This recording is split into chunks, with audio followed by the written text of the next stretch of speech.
अच्छे लोगों के साथ हमेशा बुरा क्यों होता है? गीता में श्री कृष्ण ने अर्जुन को दिया है इसका जवाब। आपने अक्सर देखा होगा कि जो लोग अच्छे कर्म करते हैं और पूजा पाठ में लीन रहते हैं, उनके साथ अच्छा नहीं होता, बल्कि दुष्ट और अधर्मी लोगों के साथ हमेशा अच्छा होता है। और ये सब देखकर आपके मन में भी सवाल ज़रूर उठा होगा कि आखिर अच्छे लोगों के साथ बुरा क्यों होता है। लेकिन आजकल के जनमानस इस रहस्य के बारे में नहीं जानते, जिसका सबसे बड़ा कारण है कि वे धर्म ग्रंथों को सही से नहीं पढ़ते हैं या फिर उस पर लिखी बातों पर विश्वास नहीं करते। तो आज हम बताएंगे कि अच्छे लोगों के साथ बुरा क्यों होता है, जिसका वर्णन भगवत गीता में भगवान श्री कृष्ण ने विस्तार से किया है। तो चलिए बिना किसी देरी के आज का वीडियो शुरू करते हैं। एक दिन की बात है, अर्जुन भगवान श्री कृष्ण के पास आए और बोले, हे वसुदेव, मुझे दुविधा ने घेर रखा है और इसका समाधान आप ही बता सकते हैं। तब श्री कृष्ण ने अर्जुन से कहा, हे धनंजय, अपने मन की दुविधा विस्तार से बताओ, तब मैं तुम्हें उसका हल बताऊंगा। तब अर्जुन बोले, हे नारायण, कृपया करके मुझे ये बताइए कि अच्छे लोगों के साथ हमेशा बुरा क्यों होता है, जबकि बुरे लोग हमेशा खुशहाल दिखते हैं। अर्जुन के मुख से ऐसी बातें सुनकर श्री कृष्ण मुस्कुराते हुए बोले, हे पार्थ, मनुष्य जैसा देखता है, जैसा महसूस करता है, वास्तव में वैसा कुछ नहीं होता, बल्कि अज्ञानता की वजह से वह सच्चाई को समझ नहीं पाता। श्री कृष्ण की बातें सुनकर अर्जुन हैरान हो गए और बोले, हे नारायण, आप क्या कहना चाहते हैं, मेरे समझ में नहीं आया। तब श्री कृष्ण बोले, अब मैं तुम्हें एक कथा सुनाता हूँ, जिसे जानने के बाद तुम समझ जाओगे कि हर एक प्राणी को उसके कर्म के हिसाब से ही फल मिलता है। अर्थात जो बुरा कर्म करता है उसे बुरा फल मिलता है, और जो अच्छा कर्म करता है उसे अच्छा फल मिलता है। क्योंकि अच्छे और बुरे कर्म तो मनुष्य पर निर्भर करता है। प्रकृति हर एक को अपनी राह चुनने का मौका देती है। अब इसका फैसला करना कि वो किस राह पर चलना चाहता है, यह व्यक्ति विशेष की इच्छा पर निर्भर करता है। फिर कथा सुनाते हुए श्री कृष्ण बोले, बहुत समय पहले की बात है। एक नगर में दो पुरुष रहा करते थे। उनमें से एक पुरुष व्यापारी था, जिसके लिए अपने जीवन में धर्म और नीति की बहुत महत्ता थी। वो पूजा पाठ और भक्ति में बहुत विश्वास करता था।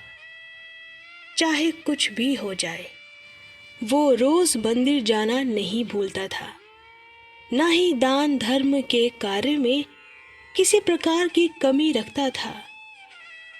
कुछ भी हो जाए, वह भगवान की पूजा अर्चना किया करता था। वहीं दूसरी ओर उसी नगर का दूसरा पुरुष पहले से बिल्कुल ही विपरीत था। वह प्रतिदिन मंदिर तो जाया करता था, परंतु पूजा पाठ के उद्देश्य से नहीं, बल्कि मंदिर के बाहर से ही चप्पल और धन चुराने के लिए। उसे दान, धर्म, न्याय, नीति किसी से कुछ लेना देना नहीं था। इतना ही कि वह मंदिर जाकर चोरी किया करता था।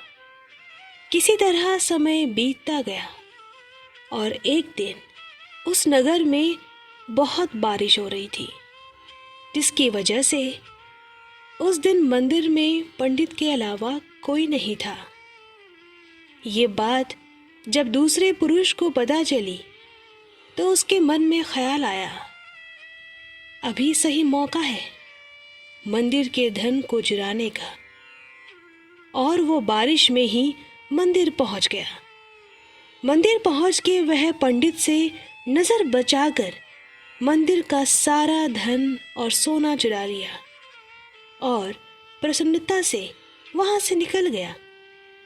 उसी समय धर्म कर्म में विश्वास करने वाला व्यक्ति भी मंदिर पहुंचा और भगवान के दर्शन किए, परंतु दुर्भाग्य से उस मंदिर का व्यापारी उसे ही चोर समझ बैठा और शोर मचाने लगा। शोर सुनकर मंदिर में लोगों की भीड़ जमा हो गई और सभी लोग उस व्यापारी को ही चोर समझ बैठे और उसे अपमानित करने लगे। ये देखकर वो भला व्यक्ति हैरान हो गया और उसे समझ नहीं आ रहा था कि उसके साथ क्या हो रहा है। वह किसी तरह से लोगों से बचता हुआ उस मंदिर से निकल गया, लेकिन दुर्भाग्य ने उसका साथ वहां भी नहीं छोड़ा। मंदिर से बाहर निकलते ही वह एक गाड़ी से टकरा गया और घायल हो गया। फिर वह व्यापारी लंगड़ाते हुए घर को जाने लगा। तभी रास्ते में उसकी मुलाकात उस दुष्ट व्यक्ति से हुई जिसने मंदिर का धन चोरी किया था। वह झूमता नाचता हुआ जोर जोर से बोलते हुए जा रहा था कि आज तो मेरी किस्मत ही चमक गई। एक साथ वो भी इतना सारा धन मिल गया। जब व्यापारी ने उस दुष्ट व्यक्ति की बातें सुनी तो उसे बहुत हैरानी हुई और क्रोधित होकर उसने घर जाकर भगवान की सारी फोटो बाहर फेंक दी और भगवान से नाराज होकर अपना जीवन व्यतीत करने लगा। कुछ समय पश्चात उन दोनों व्यक्तियों की मृत्यु हो गई और दोनों यमराज की सभा में पहुंचे। उस व्यापारी ने उस दुष्ट व्यक्ति को अपने साथ खड़ा होता देखा तो वह क्रोधित होकर यमराज से पूछने लगा कि मैं तो हमेशा अच्छे कर्म ही करता था, पूजा पाठ, दान धर्म में विश्वास करता था, जिसके बदले मुझे जीवन भर अपमान और दर्द ही मिला। और इस अधर्म करने वाले पापी को नोटों से भरी पोतली, आखिर क्यों? इस पर यमराज ने उस व्यापारी को बताया, पुत्र, तुम गलत सोच रहे हो। जिस दिन तुम्हें गाड़ी से टक्कर लगी थी, वास्तव में वो दिन तुम्हारे जीवन का आखिरी दिन था, परंतु तुम्हारे किए गए अच्छे कर्मों के कारण ही तुम्हारी मृत्यु एक छोटी सी चोट में परिवर्तित हो गई।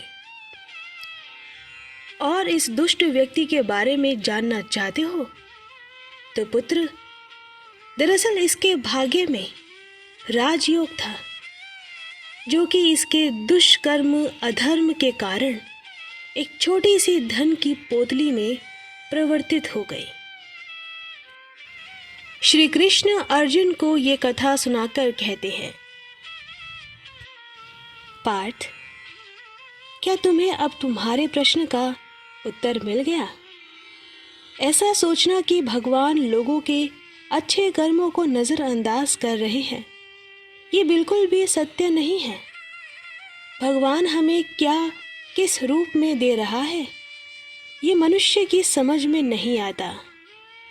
लेकिन अगर आप अच्छे कर्म करते हैं तो भगवान की कृपा सदैव आप पर बनी रहती है। इस कहानी से ये पता चलता है कि आपको कभी भी अपने कर्मों को बदलना नहीं चाहिए, क्योंकि आपको अपने कर्मों का फल आपको इसी जीवन में मिलता है, बस आपको उसका पता नहीं चलता।